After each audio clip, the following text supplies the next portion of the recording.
guys sing with me?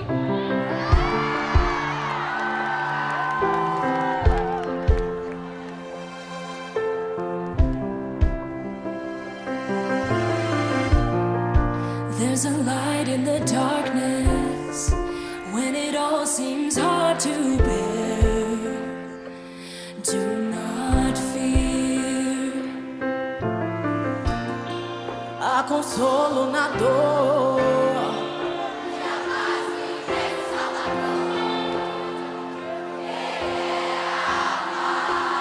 Comigo! Busque a Cristo em cada. Te podrá sanar, tu alma hará crecer. Ven, muéstrale fe. Ve con el Señor, hallarás poder, mira hacia Él. Look unto Christ.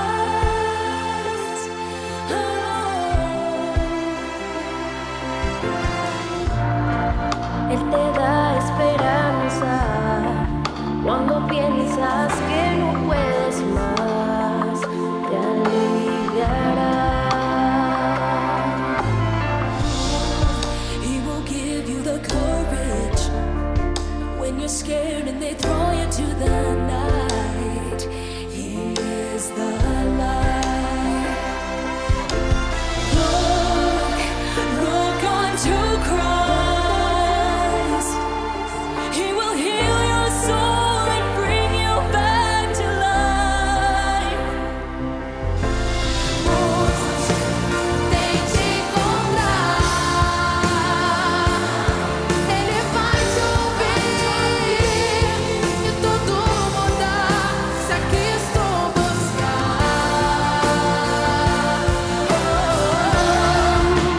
Mira hacia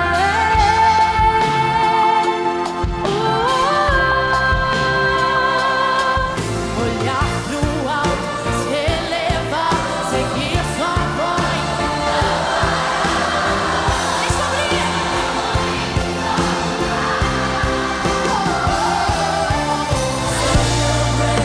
Calm your fears and lift your souls and help you see. Open up your heart and look unto Christ. te podrá sanar, tu alma hará crecer. Tente encontrar. Ele vai te ouvir e tudo mudar se a Cristo buscar.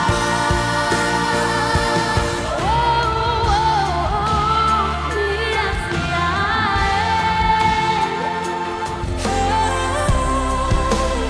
Look unto Christ.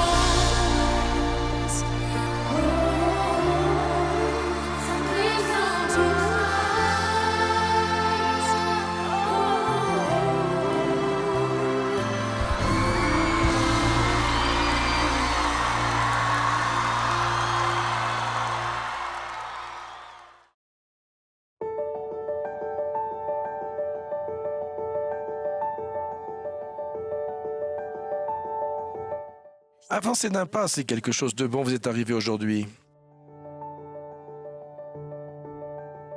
Avancez d'un pas si quelqu'un vous a fait un compliment aujourd'hui. Avancez d'un pas si vous avez servi quelqu'un aujourd'hui.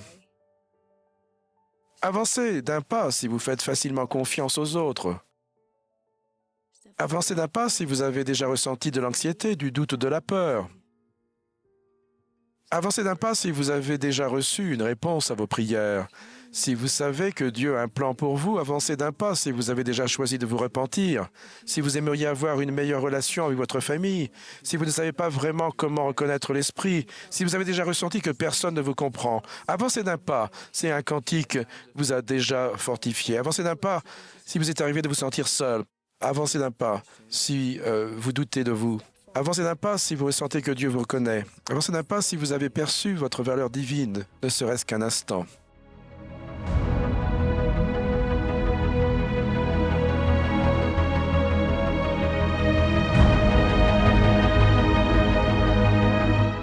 Avancez d'un pas si vous avez ressenti l'amour de Jésus-Christ pour vous. Avancez d'un pas si vous avez confiance en Jésus-Christ. Tournez-vous vers le Christ dans chacune de vos pensées. Ne doutez pas, ne craignez pas.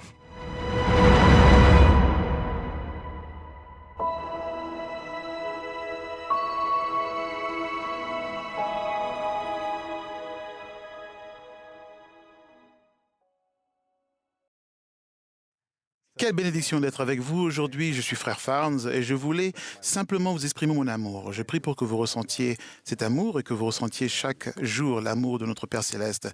J'aime beaucoup le thème des jeunes de cette année. Tournez-vous vers le Christ. Ce passage est tiré de Doctrine et Alliance 6.36. Tournez-vous vers moi dans chacune de vos pensées. Ne doutez pas, ne craignez pas. Les prophètes ont promis que le fait de se tourner vers le Christ fait fuir nos doutes et nos craintes. Et je suis Sœur Freeman. Nous sommes en octobre et c'est généralement le moment de l'année où nous repensons à tout ce que nous avons appris grâce au thème de l'année « Tournez-vous vers le Christ ». J'aimerais que vous réfléchissiez à cette question. Quel souvenir gardez-vous du thème de cette année? Quand je repense à cette année, l'un des plus beaux souvenirs reste ce moment sur une petite île au cœur de la Micronésie où un groupe de jeunes m'a chanté une chanson. Peut-être que pour vous, c'était au camp des jeunes filles ou au séminaire ou encore à FSY. Ce soir, nous espérons que vous penserez à ce thème et à l'influence qu'il a eu sur vous cette année.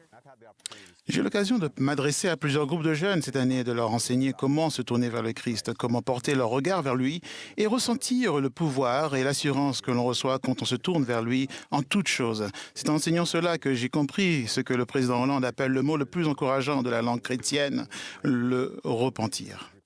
Lorsque nous nous tournons vers le Christ et nous nous repentons en faisant des choses petites et simples, en lisant nos Écritures, en priant, en ayant de bonnes pensées et en faisant de bonnes actions. C'est comme ça que nous nous repentons. Et bien souvent, le défi avec le repentir est que nous ne le faisons pas pleinement. Vous avez vu ces jeunes qui ont fait de petits pas en toute simplicité vers le Sauveur. Ces petits pas vers lui nous habilitent grandement. Lorsque nous changeons seulement certains aspects de notre comportement, je pense que nous n'embrassons pas pleinement la joie qui nous est destinée et que nous pourrions recevoir si nous tournions pleinement vers le Seigneur. C'est merveilleux. J'aime beaucoup cette idée de se tourner vers lui encore et encore tout au long de la journée. Quand nous le faisons, quand nous choisissons de le faire et de le laisser guider nos pas, des miracles se produisent. Des choses extraordinaires arrivent dans notre vie. Nous nous trouvons ici à l'ombre du temple de Kirtland. Dans Viens et suis-moi, nous avons étudié comment, à cette époque, dans l'œuvre de l'Église, dans l'édification du royaume, les saints subissaient de fortes persécutions. C'était une période de doute et de peur pour les saints. Et je pense qu'ils devaient certainement prendre la décision de se tourner de nouveau vers le Christ, chaque jour, et de se rappeler que c'était là leur objectif, comme nous le faisons. Comme nous le faisons chaque jour, nous faisons l'expérience des mêmes sentiments et peines. Et plus nous nous tournons vers le Sauveur, plus nous ressentons la paix et la joie dans notre vie. Oui, et c'est tellement vrai. Il y a une histoire que j'aime beaucoup, qui s'est produite ici même. Quand les saints parlaient de construire ce temple, ils ont prié à ce sujet et ils avaient hâte de le construire, en partie parce qu'ils avaient reçu la promesse qu'une dotation de pouvoir leur serait accordée s'ils bâtissaient une maison pour le Seigneur.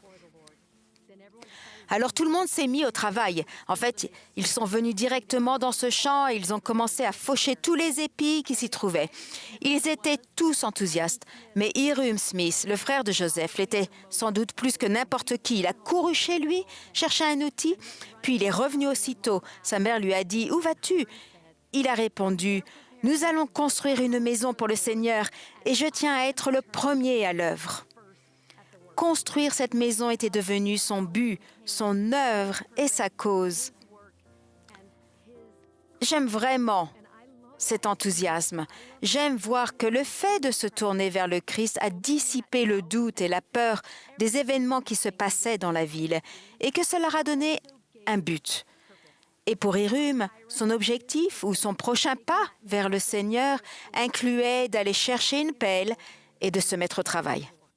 Et oui, et vous, quelle est votre pelle? Qu'allez-vous faire pour éprouver un tel enthousiasme? Décidons dès aujourd'hui de faire ce pas vers le Sauveur. Il est là, il est prêt, il a tout prévu. Tournez-vous vers lui et recevez le pouvoir, la force et la paix qu'il nous donnera, le réconfort quand nous nous tournons pleinement vers lui. C'est votre première fois ici. Oui, c'est vrai. Nous sommes donc ici, au temple de Kirtland, et je pense que ce serait super de voir l'intérieur. J'aimerais beaucoup, on y va? Oui, vous voulez venir avec nous? C'est parti.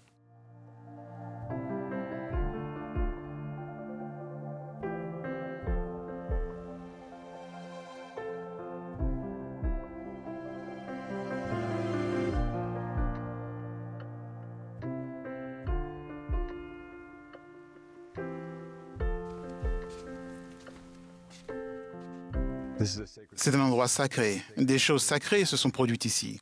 Le 3 avril 1836, Jésus-Christ est apparu à Joseph Smith et Oliver Cowdery, et ensuite, il a envoyé ses prophètes, Moïse, Élias, Élie. Ils ont rétabli les clés du rassemblement d'Israël. L'histoire de Kirtland tourne autour de Jésus-Christ. C'est vrai, et nous pouvons lire la section 109 puisque nous sommes ici même là où a eu lieu la prière de consécration. J'aime particulièrement le verset 22 de la section 109 qui dit « Et nous te demandons, Père Saint, que tes serviteurs sortent de cette maison armés de ton pouvoir, que ton nom soit sur eux, que ta gloire les entoure et que tes anges les gardent. » Le temple est un lieu de force et de refuge, aujourd'hui comme à l'époque.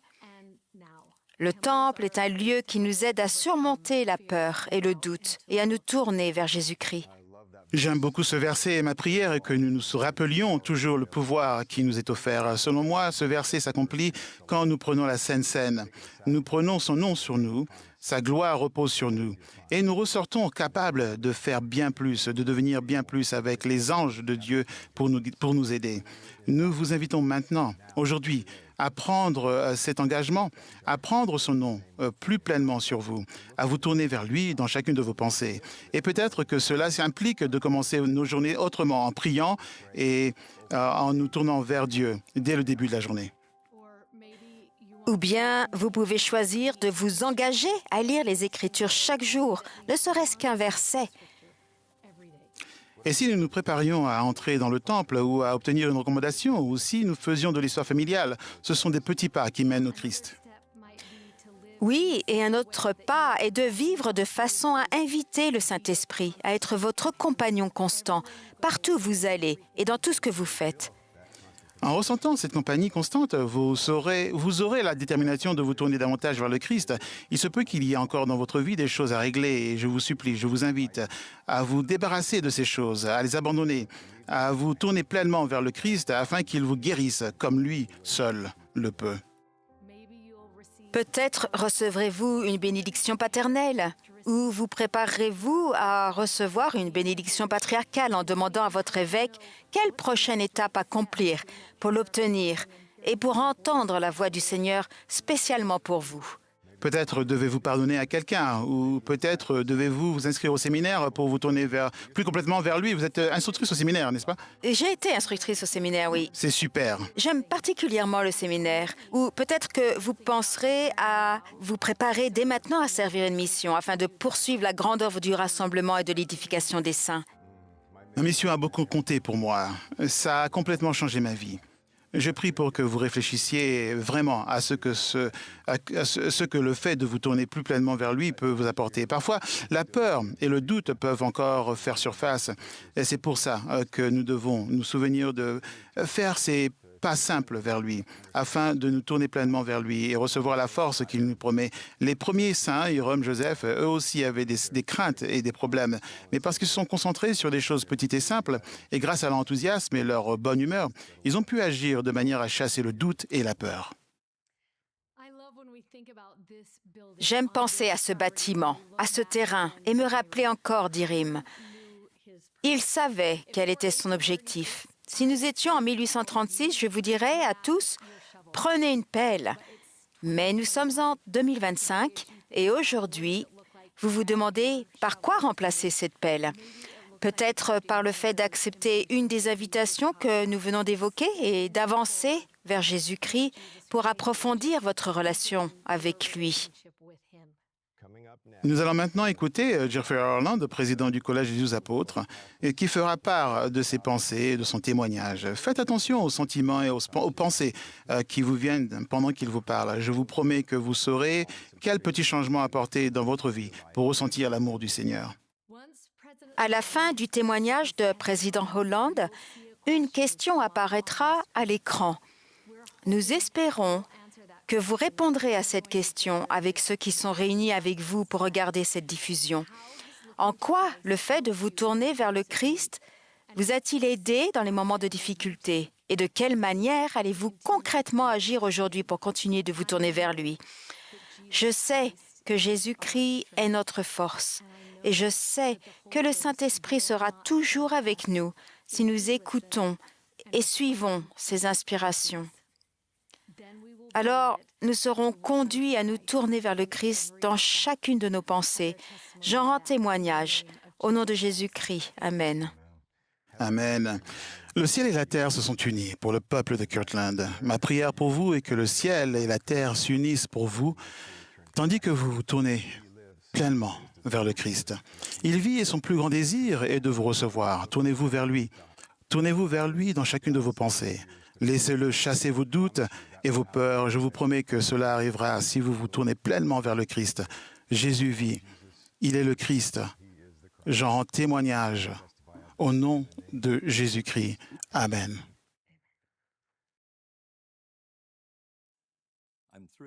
Je suis ravi de me joindre à frère Farnes et sœur Freeman pour la conclusion de l'émission sur le thème « Tournez-vous vers moi dans chacune de vos pensées ».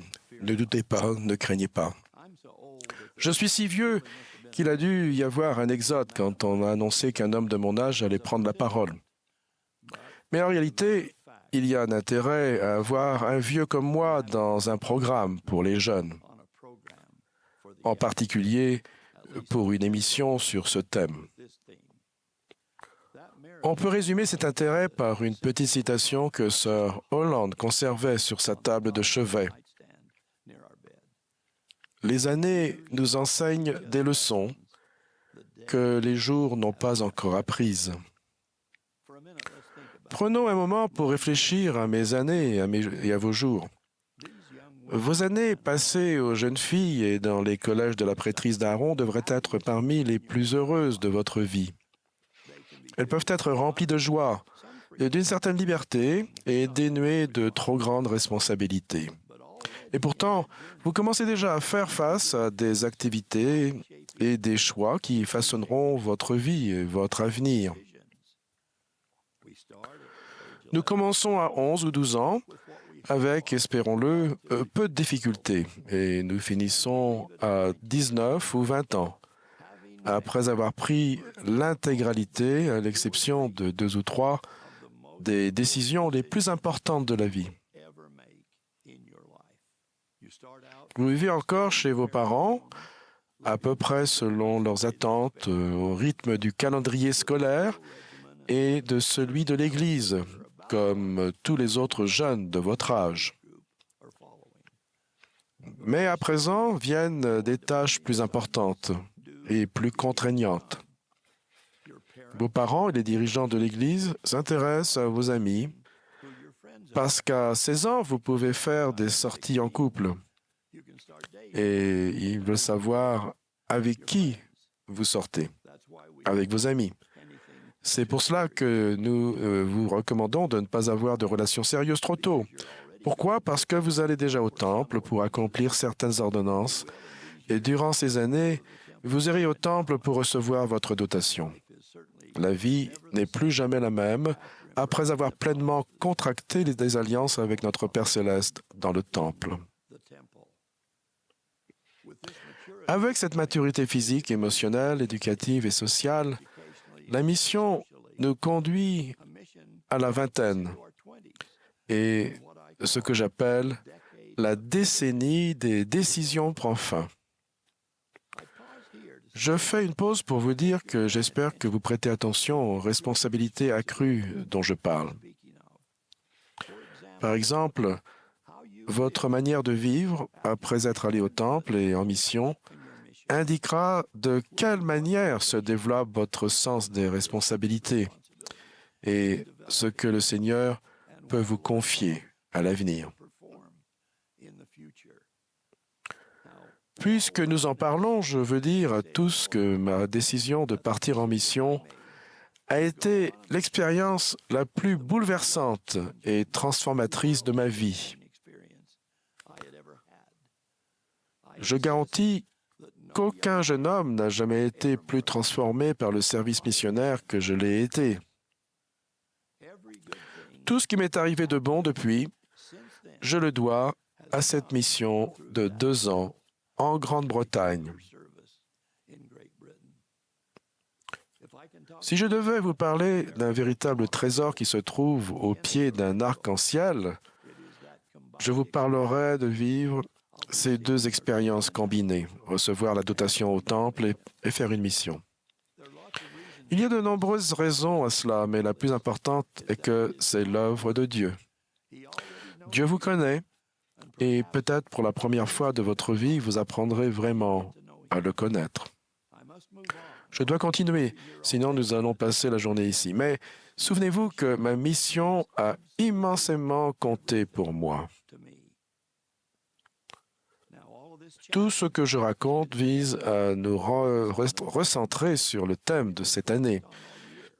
Tournez-vous vers moi dans chacune de vos pensées. Ne doutez pas, ne craignez pas. Aujourd'hui, je suis à Kirtland, en Ohio, en mission pour l'Église. Et comme les saints en difficulté des années 1830, nous devons prendre rapidement des décisions qui seront importantes, parfois pour le reste de notre vie. Pensez à la différence que la persévérance des pionniers, malgré une forte opposition, a faite pour des millions de personnes aujourd'hui. Cependant, quelques-uns ne sont pas allés de l'avant et n'ont pas suivi les dirigeants de l'Église. Ceux qui se sont égarés ont laissé une trace douloureuse dans l'histoire de l'Église et de leur famille. Certains ont oublié l'invitation de Dieu. Tournez-vous vers moi dans chacune de vos pensées. Ne doutez pas. C'est l'une des écritures les plus essentielles pour un jeune homme ou une jeune fille durant leur décennie de décision, voire même pour toutes les décennies de leur vie. Même aujourd'hui, nous voyons des adultes douter inutilement, imprudemment, et parfois avec des conséquences spirituelles graves. Jeunes ou âgés, certains s'éloignent des ordonnances salvatrices et des alliances éternelles pour lesquelles le Christ est mort et que nous nous sommes engagés à vivre. Enfin, ne craignez pas. Parle peut-être de la tentation que chacun d'entre nous peut reconnaître. Nous avons tous, à un moment ou à un autre, des raisons de craindre. Sir Freeman, frère Farn, la première présidence et le Collège des 12, vos parents, vos consultants et instructeurs, et même un vieil arrière-grand-père comme moi, avons appris des choses durant nos années que vos jours n'ont pas encore pu vous apprendre. S'il vous plaît, faites-nous confiance et comprenez pourquoi nous consacrons des heures et des heures à servir de plein gré. Sachez que nous avons marché sur le même chemin et affronté les mêmes défis que vous. Tournez-vous vers Dieu. Ne laissez pas les doutes obscurcir votre chemin. Ne craignez pas. C'est ainsi qu'ont vécu les saints à Kirtland et c'est ainsi qu'ils ont sauvé l'Église et leurs descendants. Je veux entendre vos témoignages, mais permettez-moi d'abord de rendre le mien. Mes jeunes amis, la chose dont je suis le plus certain dans ce monde est que l'Évangile de Jésus-Christ est vrai. et qu'il conduit à la paix et au salut. Je sais que Joseph Smith, à l'âge qu'ont certains d'entre vous maintenant, a vu Dieu le Père éternel et son Fils Jésus-Christ. Je sais que le livre de Mormon est le livre le plus important que j'ai jamais lu de toute ma vie, et j'en ai lu beaucoup. Je sais tout cela, car j'ai essayé de me tourner vers Dieu dans chacune de mes pensées. J'ai essayé de laisser mes questions de côté, et dans la quasi-totalité des cas, j'ai obtenu des réponses par la suite. Je n'ai aucune crainte pour l'avenir de cette Église, grâce à vous. Au nom